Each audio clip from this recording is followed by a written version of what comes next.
o mito faz parte da nossa vida. Seja esse mito que nós ouvimos Recording agora, stopped. seja esse mito que nos vem lá dos gregos, seja os mitos que nós estamos vivendo hoje em dia. Não? E, como a gente acabou de ver, a incerteza faz parte, não, do mito, desse tipo de relato que nos acompanha o tempo inteiro. Não? Que, como ela disse, é um pouco diferente da fábula, é um pouco diferente da lenda. Não? É alguma coisa que provavelmente exprime aquilo que a gente não consegue dizer racionalmente, mas entra dentro da nossa sensibilidade. E por que entra dentro da nossa sensibilidade? Nós, se não conseguimos falar e explicar claramente, afinal, o que é a sorte, o que é a fortuna, o que é o acaso e o que é a incerteza, por outro lado, a gente usa isso o tempo inteiro para convencer, persuadir, escapar, não fugir. E é sobre isso que nós vamos ouvir agora. João Maurício, eu Torquato. João, tem a palavra. Muito bom dia, amigos e amigas. Começo agradecendo, como sempre, a Técio e Sônia por esse honroso convite.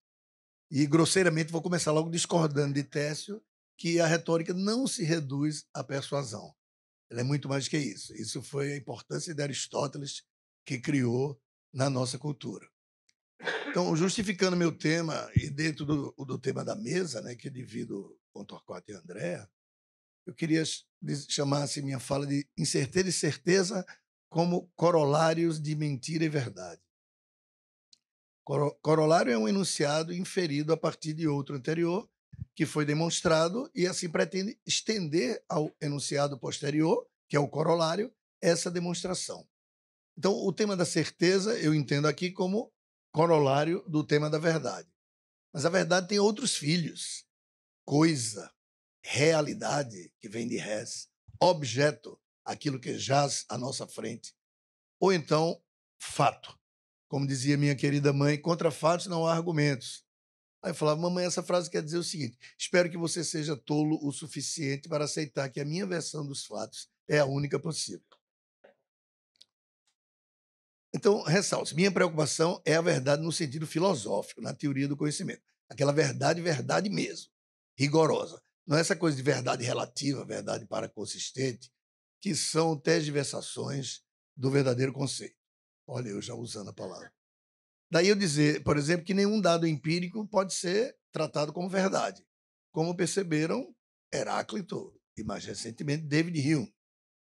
Esse grupo de pesquisa que eu coordeno no CNPq, além da história das ideias jurídicas no Brasil, tem como proposta chamar a atenção para a conveniência de reinserir no estudo da argumentação jurídica o que faz e sempre fez parte dela, a mentira e seus derivados, como simulação, ironia, bajulação, arrogância, falsa modéstia, engodo, blefe, omissão. São tão numerosas essas vias erísticas que não há um catálogo delas e algumas nem nome têm. Ou seja, há uma grande confusão. Schopenhauer é um dos poucos modernos que se interessou por esse tema, pela argumentação per fas et per nefas. Faz significa de acordo com a vontade dos deuses, o justo. Então é aquele discurso que pretende vencer, não necessariamente persuadir. E é nesse ponto da retórica que nós concentramos nossa atenção. E, paralelamente, de uma perspectiva ética, eu defendo a tese de que as vias erísticas não são necessariamente maléficas. A qualidade ética de um argumento vai depender do contexto, jamais de sua verdade ou falsidade, que, aliás, são também estratégias erísticas. Esse é o ambiente em que se movem a certeza e a incerteza de nossa vida, da vida dos seres humanos. Na origem da erística está a deusa Eris, da discórdia, né? Mas também a deusa das disputas civilizadas, os desacordos sem violência. Que a erística foi de tal maneira escamoteada pelos discípulos de Aristóteles que passou a ser identificada com o mal. E a outra herdeira dessa tradição, a poderosíssima Igreja Católica, foi no mesmíssimo caminho. Mas a verdade, o fato, a coisa, é que nas relações humanas, a todo momento, é preciso decidir entre alternativas de comportamento que se excluem. Isso é, ou prevalece uma ou prevalece outra, sem admitir conciliação. Por isso, nós não aceitamos a redução da retórica à persuasão, que é uma coisa que faz parte da retórica, sem dúvida, é desejável e importante, mas quase nunca acontece, porque seus pré-requisitos são de tal forma difíceis e numerosos que são raríssimos de se encontrar. No direito, Técio, eu diria que nunca. Aí os magistrados aqui presentes vão dizer quantos casos eles resolveram em que as partes foram efetivamente persuadidas de suas justas decisões. Daí esse limite estreito entre a possibilidade de persuasão argumentativa e a eficácia dos procedimentos heurísticos, que são estratégias que buscam influenciar a decisão, mas que são ocultadas, muitas vezes sob a aparência de consensos e palavras vazias que simulam consensos, como justiça, dignidade, bem-estar, legalidade, vontade do povo e assim por diante, como se o povo tivesse uma vontade, né? E o orador é o porta-voz dessa vontade, pior ainda. Né? O povo quer, os trabalhadores desejam. Ora, e eu não entendo como isso funciona, mas funciona. Estou sendo bem sincero com vocês. E a principal distinção entre argumentação e decisão jurídicas repousa justamente nessa diferença.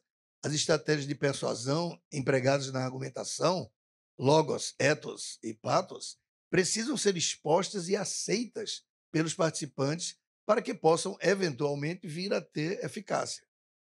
Aristóteles e seus discípulos, como eu disse, reduzem a retórica à persuasão. E, por isso mesmo, atrai o interesse de idealistas éticos e toda sorte de filósofos bem-intencionados, que são os mais ouvidos, como Habermas e Dworkin, os quais procuram excluir qualquer estratégia discursiva oculta da comunicação humana. A redução de Aristóteles foi essa, excluir a erística da retórica. Antes dele, a retórica era isso aqui, ele falou, não, agora a retórica é só isso aqui, a persuasão, logos, ethos e pathos. E o resto, a maior parte, isso é erística ou sofística. E isso não é digno, isso não é legal, isso é do mal. Mas o discurso humano emprega estratégias que não têm de maneira alguma por objetivo a persuasão. Ao contrário, entram em cena quando a persuasão não é possível. E a mais conhecida dessas estratégias, a mãe de todas, é justamente a mentira, justamente por sua oposição à verdade. E essas outras estratégias heurísticas que eu mencionei, como o blefe, a simulação, a dissimulação, são também no dia a dia equiparadas ao conceito de mentira. Se vocês perceberem, é difícil vamos fazer uma prova. Separa aí essas estratégias heurísticas. Qual é a diferença entre engodo, mentira, blefe? Mas há diferenças. E o nosso grupo de pesquisa trabalha com isso. Empiricamente, portanto, o discurso e a decisão de conflitos envolvem isso, dissimulações, interesses, e no direito, constrangimentos dogmáticos, ficções jurídicas e toda sorte de estratégias inconfessáveis. E estas, exatamente, se forem reveladas, tendem a perder eficácia e se tornarem simplesmente inócuas. O dissimulado não pode anunciar que está dissimulando. A mentira não pode aparecer como tal. O bajulador tem que parecer sincero. Para distinguir a persuasão, que para ele é igual à retórica, da erística, Aristóteles alude à intenção do agente e afirma que é ela que estabelece a diferença entre o dialético, que argumenta, que é o digno, e o sofista, que engana. Vês que as técnicas argumentativas, aquilo que se exterioriza, são exatamente as mesmas. Quem se interessar pelas referências, estão todas aqui, hein, colegas? Na obra do nosso grande mestre Aristóteles. Daí a importância da intenção na teoria da argumentação dele e dos seus discípulos até hoje. Porque para ele a argumentação ocorre no âmbito da doxa, da opinião, e só se argumenta quando não é possível a verdade. Evidências não precisam ser argumentadas. Por isso, o conteúdo ético que ele queria emprestar à retórica para se distinguir dos sofistas não poderia apelar à verdade, porque a verdade é própria da ciência e da filosofia. conhecimentos mais dignos. A retórica só entra quando a verdade não é possível. Isto é, sempre. Agora, isso sou eu que estou acrescentando, né? Não é ele. Aí o filósofo se apoia na sinceridade das opiniões, enquanto a verdade é uma afirmação incontestável para todos, que exige esses milhares de pré-requisitos que poucos possuem, ou demonstrações para as quais não há tempo, quase nunca há tempo na nossa vida. A sinceridade significa tão somente o orador acreditar no próprio discurso. E diante da arrogância humana, isso é muito comum. O problema nesse critério de Aristóteles é que as intenções do agente não são dados empíricos, fazem parte das coisas ocultas, das quais nós céticos fazemos pouco. Ádelos. Sabe, as intenções do agente, ou a sinceridade ou a insinceridade, a diferença entre dolo e culpa é uma tolice. Tudo isso vem da exteriorização dos atos. Parece que foi dolo e houve intenção, parece que foi culpa, mas a gente nunca vai saber, porque Adela não se conhecem, são incognoscíveis. Então, o que interessa é a observação das ações exteriorizadas que apenas fazem supor as intenções que as acompanharam. Em qualquer situação, uma pessoa só pode tentar depreender, supor intenções alheias, porque elas não são empiricamente observáveis. Só há acesso ao que aparece. Até a Hannah Arendt, que está longe de poder ser chamada de uma cética, aceitou isso. Por isso é importante incluir a heurística na teoria da decisão, tentar desvelar suas estratégias, fazê-la aparecer para enfraquecê-la. Mas como somos todos heurísticos, isso não interessa a ninguém. É um horror. Agora, em Bucareste, o professor lá disse, mas a sua filosofia é disgusting. Aí eu disse, puxa, eu vou tomar isso como um elogio. Aí ele ficou desconcertado. Que isso também é uma estratégia heurística. Né? Obrigado. Tem uma vez um debate com o desembargador no Rio, ele disse, o senhor é um sofista patético. Eu falei, muito obrigado. Pena que o senhor não sabe nem o que é sofista, nem o que é patético. Né? Mas... E na base de tudo, colegas, volto, está esse problema da oposição entre verdade e mentira, que são conceitos correlatos. Aí eu tenho um pensamento sobre isso também. Os caldeus, né, ficaram famosos na antiguidade por suas descobertas astronômicas. Afirma-se que Tales só pôde prever o eclipse de 475 AC, que é uma coisa admirável, né? Devido ao conhecimento matemático que ele adquiriu indo lá para a Mesopotâmia. Mas apesar desses muitos precursores em civilizações anteriores, disse que a própria matemática, como raciocínio dedutivo, nasceu na Grécia Antiga. Isso quem diz são Bertrand Russell e Alfred Whitehead, no Principia Mathematica, né? São matemáticos e filósofos insuspeitos. E aí a minha tese é que esses primeiros matemáticos também inventaram a ideia de verdade. As premissas maiores da dedução verdadeira precisam ser, além de tudo, evidentes. E aí, diante da eficácia dessa coisa, o conceito de verdade foi restringido, expandido, modificado. Originalmente, ele tem um sentido radical de descoberta, né? Desvelação. Uma afirmação que não admite contestação, porque força a razão humana a aceitá-la. A verdade, para os pitagóricos, expressava-se por enunciados que constrangiam o pensamento, provocando uma espécie de acordo obrigatório. Silogismos que se impõem, literalmente, a todos os seres humanos, como se A é maior do que B e B é maior do que C, logo A maior do que C. Além dos filhos da verdade que eu mencionei há pouco, né, fato, objeto, etc., realidade, nós temos também consistência, coerência, necessidade, invariabilidade, universalidade, dentre outros termos respeitáveis e fortíssimos nessa mesma linha, que parecem todos ser corolários da lógica interna do pensamento humano. A NASA tem um projeto que manda para o espaço esses constrangimentos, na suposição que, como Nietzsche diz, me parece muito tola, de que se houver um baratão racional em Alfa Centauro, ele vai captar que o quadrado da hipotenusa é igual à soma do quadrado dos catetos no triângulo retângulo. Eu duvido muito disso. Não? Mas esse conceito de verdade era poderoso e surpreendente, porque, além do acordo entre as pessoas, parecia que a própria natureza humana entendia essas ilações da natureza humana. Se a torre foi construída obedecendo a regras matemáticas, ela permanece de pé. Se ela foi construída sem levar em conta a verdade matemática, ela cai. Então, a natureza concorda comigo sobre a verdade da matemática. E aí desenvolver-se uma estratégia de transferência desses constrangimentos racionais da matemática para outros campos da experiência humana. A ideia de verdade foi usada para supostamente descobrir e daí impor regras obrigatórias em todas as áreas do conhecimento. E aí veio o grande salto trasladá-la para a ética. E no direito, a justiça é justamente a verdade jurídica, né? Na nossa civilização, então, a aplicação do conceito de verdade a outros campos que não a matemática foi logo expandida e ficou ainda mais distante de suas origens.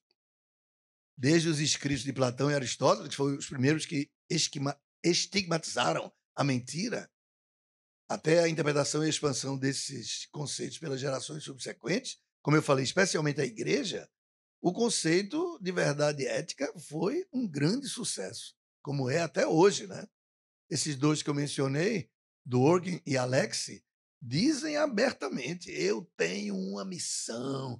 E se você olhar para o céu assim, ainda fica mais, eu tenho uma missão, que é apofântica, né? A luz, phantos, a luz da verdade. E assim a esfera do nomos, ética, diferencia-se da physis, né, da natureza, e passa a fazer parte da filosofia, já retoricamente transformada em amor à verdade. Embora não se fale filoaletheia, a gente fala filosofia, que é o amor à sabedoria, porque a retórica cética sempre foi parte da sabedoria e da educação dos sábios. Foi só na decadência da Grécia, com Platão, que começou essa história. Mas a gente continuou, pelo hábito, a chamar filosofia. Mas é uma contradiction in terminis, não é? Não é? Porque os filósofos querem não fazer filosofia, eles querem fazer filoaletheia, que eles têm uma missão de descobrir. Eles não inventam aquilo, eles descobrem. Pelo menos é isso que eles pretendem. Né? E aí a atitude erística, sofística, foi condenada como moralmente má e irrepreensível. Quando Nietzsche diz sobre verdade e mentira no sentido extramoral, é justamente nesse sentido não ontológico. Né? Mas isso é a minoria. Sob essa visão que passa a ser dominante, o que é correto é a verdade moral e a justiça é a verdade moral do direito. E Aristóteles se preocupou também com isso. Ele deu tanta importância a isso que escreveu uma retórica, que é o seu melhor livro, disparadamente. A gente só lê metafísica, a ética, que é um grego de classe média conservador dizendo um monte de tolices. Não, o melhor é a retórica mesmo. E aí ele, ao tentar definir a verdade, afirma, aspas, dizer do que é, e do que não é. Isso é a verdade. Bem, pessoal, essa frase, com todo respeito, não esclarece muito. Mas, ao meu ver, sua característica mais reveladora é a suposição de que a natureza, entendida como ontologia, prevalece sobre a linguagem. Nas palavras dele, a existência da natureza e de seus objetos são independentes dos signos que os comunicam. Ou seja, o ser, o que quer que seja isso, prevalece sobre a linguagem. Então, a verdade consiste de um relato que ninguém põe em dúvida. São esses silogismos apofânticos, né, da luz. Vocês veem que isso nada tem a ver, amigos, com os conceitos de verdade como busca, verdade consensual, verdade paraconsistente, verdade discursiva. Ora, todo retórico cético aceita essas verdades, simplesmente porque elas não são verdade. Né? Isso não é verdade. Isso é uma estratégia sofística que tenta atrair para sua fala, do orador, o peso milenar da palavra verdade. Ora, eu não posso demonstrar que a verdade de verdade existe para vocês, porque ela não existe. Então eu vou falar de verdade paraconsistente, como o Dr. Newton da Costa, ou de verdade consensual, como Habermas. Ora, isso não tem nada a ver com a verdade. Né? Por isso, como eu disse, o conhecimento empírico não pode, a rigor, ser examinada à luz da verdade. Não tem nada a ver. Voltando à mentira, para chegar na parte final da minha fala, o significado básico, mais comum, né, da mentira é aquele que pensa na mentira factual. Mas isso é muito difícil de definir porque as pessoas divergem sobre os verdadeiros fatos. A não ser minha mãe, né, que sempre teve certeza sobre os fatos. A mentira factual consiste no discurso que afirma algo que ocorreu ou não ocorreu, um dado que pretende ser empiricamente comprovável por qualquer pessoa que esteja lá, desde que o próprio orador não acredite no que diz, seja ou não para obter vantagem própria. Quando ele não acredita, então isso é uma mentira factual. Mas a mentira também pode consistir, é um conceito mais sofisticado, na faculdade de não cumprir promessas. Não se referir a algo efetivo, como a mentira factual, mas sim ao futuro, algo que ainda não ocorreu. Então, na falsa promessa, aquele mentiroso que promete não tem a menor intenção de cumprir o prometido, mas apenas de obter no presente determinados efeitos. Aí o conceito de mentira passou a ser estendido para opiniões, ou para imputar opiniões a outros. E como as intenções são adelos, são coisas ocultas, e a mentira não é factual, fica impossível detectá-la. Eu tenho umas soluções para isso, hein, turma? Mas aí só vai ser se Técio me convidar de uma próxima vez, porque não vai dar tempo. Umas sugestões de soluções, né? Não muito satisfatórias para os ontólogos que nós vemos por aí, mas soluções. E me parece que vão fazer de nós seres mais felizes, mais retóricos. Mas isso, como eu disse, só depois.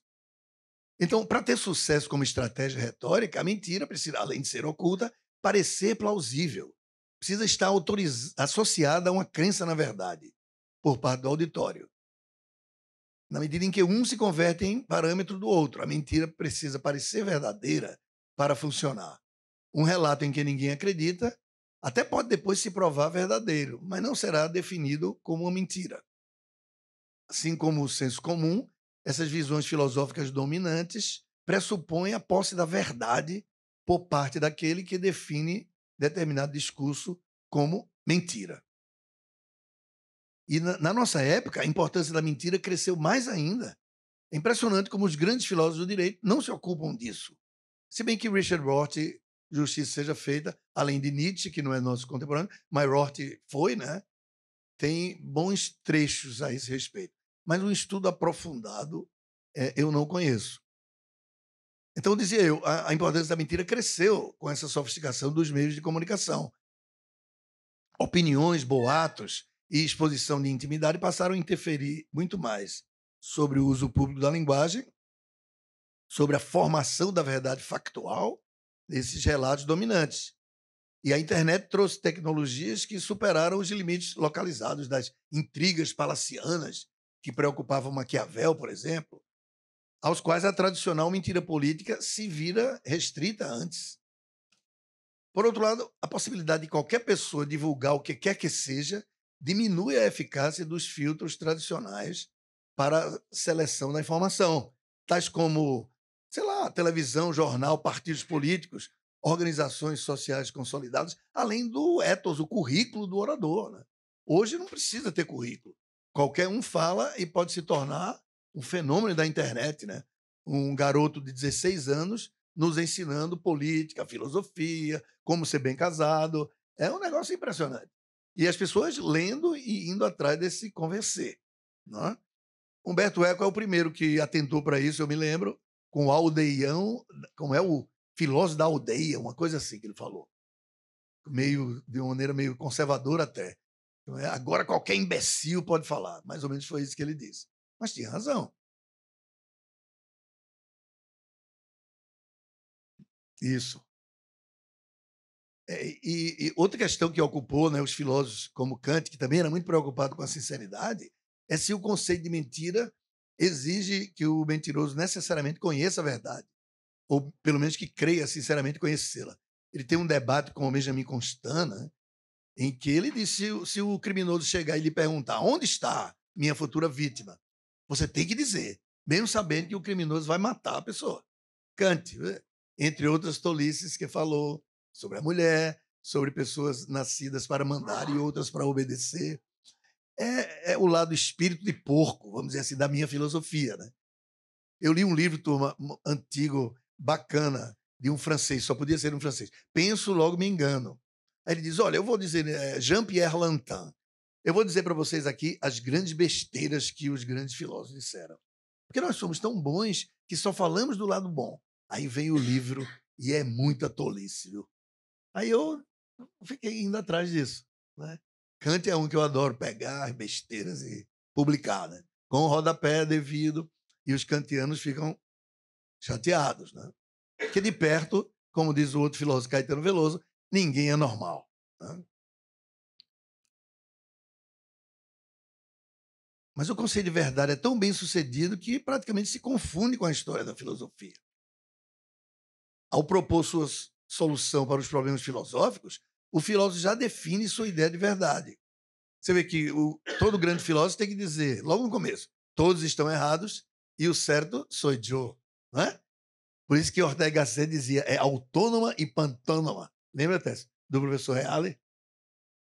Um filósofo tem que ignorar os outros. Então, como é que eu posso me interessar por uma coisa dessa, para a qual cada um tem sua solução? É porque o principal são os problemas. Isso é que os filósofos têm em comum. Mas as soluções, nem leia. Quando chega na hora que ele for solucionar, você fecha o livro. E aí, nessa perspectiva do mundo empírico, né, que nós pensamos que é o único possível, aparecem esses conceitos de realidade, reunião de objetos, coisas. E a verdade passa a significar o acordo entre o pensamento interior e essa realidade. Aquela tese conhecida como verdade por correspondência. Mas você vê, pessoal, quem nos dera que os dados empíricos sempre prevalecessem, né? Os cientistas, alguns cientistas, tentam ver que o decisivo nos debates é o acordo com os dados empíricos.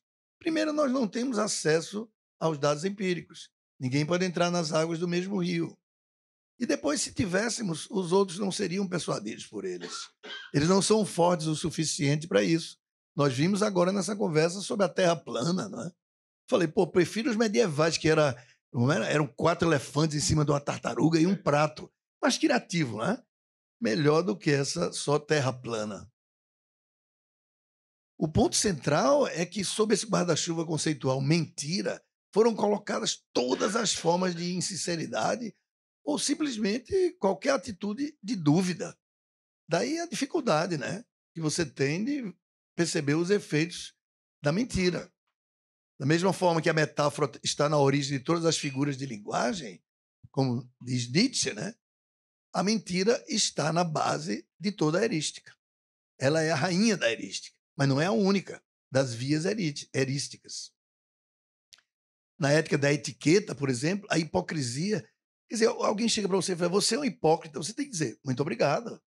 Quer dizer, eu sou um sábio. Quem é que vai chegar, tudo bem? Como tudo bem com esse cinturão da miséria, as pessoas morrendo, seu alienado? Esse cara é um chato. O cara tem que dizer, tudo bem? Tudo bem, claro. Eu estou bem, meu bem. Você, cada ano que passa, fica mais bonita. Aristóteles não, que era meio tolo, dizia que com a idade, que a beleza é um atributo da juventude. Não sabia, não era sábio, né? Faltou um pouco de hipocrisia. A sinceridade ofende, é arrogante, vai causar tristeza nas pessoas. E o principal, ninguém quer saber dela. Ninguém quer saber da sua sinceridade. É por isso que o grande Baltasar Gracian diz, aspas, não é nécio aquele que faz a estupidez, mas sim aquele que, uma vez feita, não sabe encobri-la. Então, como as estratégias erísticas vão influenciar a decisão, é importante distinguir, penso eu, do ponto de vista do estudo científico da retórica. Por trás, entre aspas, que isso é uma metáfora, desses fundamentos confessáveis que os seres humanos gostam de dizer, principalmente os de Aristóteles, logos, ethos e pathos, aquelas motivações reais, efetivas da decisão, que objetivam vencer e que não podem ser trazidas à luz pública. A retórica, como eu a entendo, ela procura detectar, pode-se até dizer desmascarar essas estratégias, né? O ser humano não quer persuadir, ele quer vencer, ele quer impor seu relato. Isso é uma coisa atávica nossa. Não?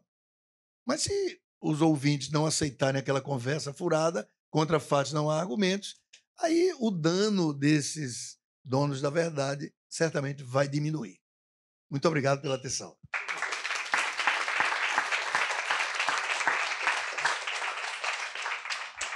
Bom, Torquato agora continua. Bom, como vocês ouviram, na linha desse pensador, grande pensador que foi Nietzsche, né? Nós temos dois tipos de filósofos, para simplificar. Os filósofos da pedra angular, que buscam uma base firme e daí começam a falar de tudo, e os filósofos da corda bamba. Então, sempre, o meu amigo João Maurício é um filósofo da corda bamba. Está em cima dessas dúvidas o tempo inteiro. Vamos ver o Torquato. Bom dia. Eu vou começar com um pedido de desculpa e uma confissão. Né? Eu pensei, vai ser incerteza, dessa vez eu vou escrever a palestra. Né? Vou preparar a palestra, preparei a palestra há dias que eu venho fazendo só isso. Não escrevendo, mas eu realmente fiz a palestra toda. Hoje, quando eu estava no banho, ela começou a fluir, saiu, eu comecei a dizer enquanto tomava banho. Mas agora que eu sentei aqui, não está baixando, não deu download. E eu vou ter que improvisar. Eu me lembro assim que o que baixou lá na hora falava. Eu começava com uma metáfora da ilha, a ilha da feiticeira e do professor. A ilha não era só uma ilha, era uma ideia de uma coisa que mudava, era uma mágica que se fazia, a mágica da generosidade, a mágica do anfitrião. Começava por aí, e nessa ilha era como se fosse assim, uma espécie de Pasárgada, uma espécie de Ítaca, mas tinha um preço para entrar, tinha um enigma. E era assim, decifra-me, senão não te devoro.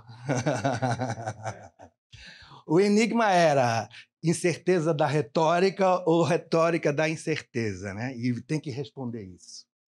E eu vou dizer as duas coisas. O professor é realmente um enigma, porque ele coloca as coisas já com um sal, né? É um sal na pergunta, porque a palavra retórica, incerteza da retórica e retórica da incerteza, a palavra retórica varia nas duas formas. Ali, retórica, no segundo caso, está mais para enganação. Então, é como se fosse assim, retórica da incerteza é enganação.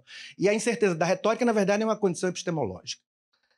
Aí já é uma provocação que é preciso estar bem atento e de olho bem aberto. Aí eu responderia o enigma, retórica da incerteza ou incerteza da retórica ou retórica da incerteza, eu responderia e, para me salvar, trocar o o pelo e. E falar um pouco de epistemologia da incerteza. Epistemologia é uma palavra pretensiosa, né? Mas, de certa forma, é preciso refletir sobre isso. Aí eu não me lembro de tudo que tinha na palestra porque não baixou. E eu não estou conseguindo ver detalhes da coisa, mas eu me lembro que eu ia falar sobre pirahãs e terraplanistas. E pirahãs e terraplanistas, João Maurício tocou já no assunto. Mas começava, na verdade, com um ponto de vista que eu acho que João trouxe, ficou lá, é basicamente o pressuposto da exposição de João, né? Mas assim, a gente quando fala em incerteza, tem dois sentidos para incerteza, é bom lembrar, ela está baixando devagarzinho. A palestra está falha, mas está baixando, né? Incerteza tem dois sentidos, tem vários sentidos, mas dois que eu estou usando aqui nitidamente claros. Um é como indeterminação, portanto, probabilística, uma epistemologia nesse sentido dessa incerteza como indeterminação. Kelsen, para nós juristas, é muito importante nisso, o desafio keuseniano é uma coisa nesse sentido, né? Mas também tem o outro lado da incerteza como desconfiança. Desconfiança, e é nesse lado da desconfiança, é a epistemologia da desconfiança que eu, de certa forma, quero tratar. E aí, isso, de certa forma, a gente falou pouco também sobre isso, porque isso é Sócrates, é Platão. Só sei que nada sei. Só sei que nada sei. E o que era Sócrates? Um chato que ficava exigindo das pessoas definições universais. Isso é aquilo e não pode ter exceção. E toda vez o gosto da brincadeira é ele botar você contra a parede e lhe mostrar que você pensa que sabe o que você não sabe. E que é importante a gente saber que não sabe o que não sabe para poder... O mito da caverna, todas essas coisas, mas aí eu não vou por aí tanto, porque vai tomar muito tempo. E João já fez essa apresentação. Basicamente, o que é? É a diferença entre doxa e episteme. Na verdade, o âmbito estrito da episteme é bem estrito, porque os enunciados epistemológicos precisam ser apodíticos e apofânticos, ou seja, descritivos e autoevidentes, e essa questão da evidência faz com que o âmbito das coisas assim referidas seja muito estrito. O que se pode falar cientificamente é muito pouco, o resto é opinião, é doxa, é o âmbito da dialética e não o âmbito propriamente do saber científico. Então, essas exigências socráticas, elas são fundamento do conhecimento como a gente entende hoje, e elas são uma desconfiança. Se a gente sai da explicação mitológica para a explicação racional, a gente faz isso sempre desconfiando, porque a gente recebe o mito pelas pessoas que a gente ama, pelas pessoas que a gente confia. A gente recebe a religião e a gente recebe isso de pessoas que a gente ama. A gente ama a religião das pessoas que a gente ama e a gente se envolve. O principal da religião é o amor que junta as pessoas nesse sentido. Veja que a religião consiste basicamente em a gente junto acreditar em alguma coisa incrível. Porque se for para acreditar numa coisa óbvia, não faz muito sentido. Mas a gente precisa acreditar numa coisa absolutamente incrível. E a gente acredita junto. E quando a gente acredita junto, a gente tem mais força de acreditar junto na coisa incrível. É incrível. É incrível. Aí eu queria falar um pouquinho sobre os pirahãs. Terraplanistas está bem manjado. Eu tenho que falar sobre eles. Mas eu queria falar também sobre os pirahãs. Pirahãs eu também não sabia. Mas é muito importante que a gente saiba e fico feliz que eu possa falar deles aqui. Pirahãs é uma tribo indígena brasileira, da família Mura. É o último grupo que fala da família Mura, que fala a língua deles, o pirahã. Né? A língua deles é uma língua bem diversa. E eles ficaram conhecidos porque um missionário americano veio ao Brasil evangelizá-los e saiu ateu. É sério. O cara se chama Daniel Everett. E ele hoje é um personagem que resiste à teoria linguística da gramática gerativa, argumentando que a língua dos pirahãs não tem recursividade, que seria o fundamento da gramática gerativa. Isso aí não precisa... do Chomsky, exatamente. O Chomsky acha que a gente tem uma máquina de falar e que a gente... É o engenho que articula a produção das frases, né? É a máquina que produz um módulo na cabeça da gente que produz a linguagem. Então, por isso que a gente pega uma quantidade finita de símbolos e faz uma linguagem infinita. Segundo Everett, a língua desses índios não tem recursividade, o que significa dizer que a teoria de Chomsky está falseada. Chomsky, evidentemente, faz tudo para ele ficar desaparecido o quanto possa. Ele tem doutorado na USP, aliás, na Unicamp, mestrado e doutorado na Unicamp em Linguística. E é um personagem que está circulando no mundo, tem emprego universitário e produz. Daniel Everett. Tá baixando, hein?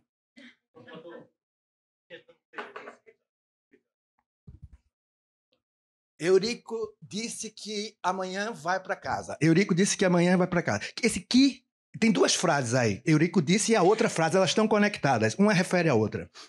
São uma coisa do subjuntivo. Toda, sabe? Você junta de uma forma que submete uma frase à outra. Não teria isso. Todas as frases seriam simples assim. Não, uma não se liga à outra. São frases curtas e simples e isoladas. O Chomsky acha que isso é impossível. Isso é impossível. Mas fica difícil saber porque a língua dos pirahãs é sabida pelos pirahãs, por Daniel Everett e mais 2 ou 3 pessoas. Porque essa tribo são 400 pessoas. São 400 pessoas morando no Rio Amazonas e falam a língua... Bom, só eles sabem, né? Eles falam um pouco de português e tal, mas alguns poucos e muito pouco. Hoje, na verdade, eles estão, talvez, não sei dizer como está hoje, porque a FUNAI chegou e a FUNAI mudou um pouco, porque aí eles vivem numa situação limite de realidade, né? Para morrer a qualquer instante. Então, hoje eles têm água, eles têm serviço, certas coisas assim, que já, de certa forma, Muda um pouco, mas eles estão lá e eles têm o jeito de ser deles, que é de sobreviventes. Veja, a mitologia deles acredita que o mundo já se acabou e que eles são os sobreviventes. A religião dele consiste em fazer com que não acabe de novo. E quando você pensa que o grupo tem 400 pessoas, eles estão falando sério. O mundo já se acabou, eles estão sobrevivendo no After Earth, dentro da floresta amazônica. E nós somos algum tipo de ameaça contínua, que eles não querem estar perto. É por escolha que eles vão lá. Tem várias histórias, problema com a cachaça, com não sei o quê. Bom, e tudo, tem muita coisa. Vale a pena ver esse relato do Everett. Mas o que eu queria dizer sobre essa coisa da confiança ou desconfiança é que ele chegou lá para evangelizar esses índios, né? E começou a falar de Jesus, de Jesus, de Jesus, até o ponto em que os índios perceberam que ele nunca tinha visto Jesus. Era só de ouvir falar. E aí ele não conseguiu mais dar mais nem um passo argumentativo, porque eles dizem, não, se você não viu, você não fale. Né? E vê, isso é muito fundamental. Ele não tinha a menor chance de persuadir, porque estava muito indireto o conhecimento dele para eles aceitarem esse conhecimento como um conhecimento válido. E veja, eles não são propriamente céticos, é como a Mari Laffer falou, o mito é uma coisa sem autor, e eles têm mito. Eles têm os mitos dele, o mundo já se acabou. Né? É claro que isso não foi constatado empiricamente, há um mito, que é um relato não pessoal, mas quando você vem me contar uma história pessoalmente, como se tivesse acontecido historicamente, Jesus andou nas águas ou qualquer coisa do tipo, aí temos outra coisa. Eu não acredito porque você não viu. Se você viu e está me dizendo, eu posso ou não acreditar em você, mas se te disseram, tu não sabes. E aí ele não tinha acesso a essa persuasão. O pessoal rejeitou isso, né? E vejam, de certa forma, isso é um item de segurança para eles. Esse medo, esse rechaço, é o medo e o rechaço de uma cultura no limite. Gente que vive com nada. Vive com a natureza, vive da selva. Vive na selva e vive da selva e isso.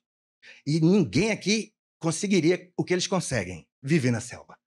Então, eles têm um jeito próprio de conceber a realidade deles, e esse jeito eles querem conservar. Eles têm palavras elogiosas para se identificar e palavras menos para os outros, como todos os grupos. E eles têm medo, e eles rechaçam essa coisa da aproximação com as outras populações. E uma das formas deles se preservarem é esse blindar. Só acredito em muito poucas coisas, nessas coisas indiretas não tem a menor chance de eu acreditar. Eles estão se preservando, eles estão se mantendo, eles estão sobrevivendo. Aí eu queria falar também dos terraplanistas, porque no fundo, veja, o terraplanismo a gente ridiculariza, mas é preciso ter uma atenção sobre o fenômeno. O fenômeno é um fenômeno muito interessante e assim, talvez até mais elucidante, ensina coisas sobre. É mais um caso de você se juntar acreditando no incrível e adorar ter companhia nessa situação. Estamos juntos. No fundo, o terraplanismo é um desconfiar. E tem a ver com isso de você ver com os próprios olhos, de você ter a vivência de primeiro nível com a coisa, de você ter tido a experiência, de você poder vivenciar diretamente a verdade. Se não é vivenciada assim, ela não pode ser verdade. Então você... inclusive, é curioso, professor, porque o pensamento, o movimento terraplanista, na sua formulação original, não baixou agora o nome desse formulador, mas ele chama a doutrina de zeteticismo. Zeteticismo, investigar sempre, desconfiar sempre. É o zeteticismo. Então, por que eu tenho que acreditar que a Terra é redonda se minha vivência da Terra é plana? Então, essa é a questão que está por trás. E aí, quando você encontra mais gente com a mesma desconfiança sua, é só um passo para a gente acreditar já no incrível e estabelecer vínculos mais fortes. Porque no momento em que a gente combina que a gente acredita no incrível, a gente está junto. Estamos juntos. E isso a internet propiciou bombar, porque tinha 300 terraplanistas até existir a internet. E tem não sei quantos milhares depois dela. Eu digo isso nas sociedades que eles fazem para defender essa ideia. Então, é muita gente junta acreditando que a Terra é plana. E isso, veja, é ridículo. É ridículo. Mas é compreensível, de certa forma. Por que não se pode perguntar isso? Por que eu tenho que acreditar? O que me faz ter que acreditar? O terraplanista ele se comporta muito como o Pirahan. E é por isso que, de certa forma, é um espaço muito... Como eles desconfiam muito, é um espaço das conspirações. Pode ser tudo. Tudo pode ser um horror. E provavelmente é. Então vamos ficar acreditando só nesse pouquinho que a gente acredita e a gente fica junto se protegendo dessa manipulação geral. Vamos ficar fora disso. Vamos ficar aqui no chão que a gente está vendo. Vamos ficar no chão, de mão dada no chão que a gente está vendo. Né? Então os terraplanistas fazem isso. E isso é um cuidado epistemológico, de certa forma, vamos dizer que talvez fosse um abuso da incerteza. Um abuso da incerteza se pensar epistemologicamente. Né? E eles ensinam, nesse sentido, muito sobre a criatura humana, não sobre geografia. Muito sobre a criatura humana. E eu ia usar isso, no fim, para falar sobre nossa situação, o nosso terraplanismo local, que é a questão da desconfiança com as urnas. Né? Isso é um problema semi-terraplanista, vamos dizer assim. E é difícil falar sobre isso, porque tem as implicações, vamos dizer, políticas de se falar sobre isso, né? Mas por isso já vou começando a dizer que eu confio, certo? Eu confio. É importante dizer. Mas aí...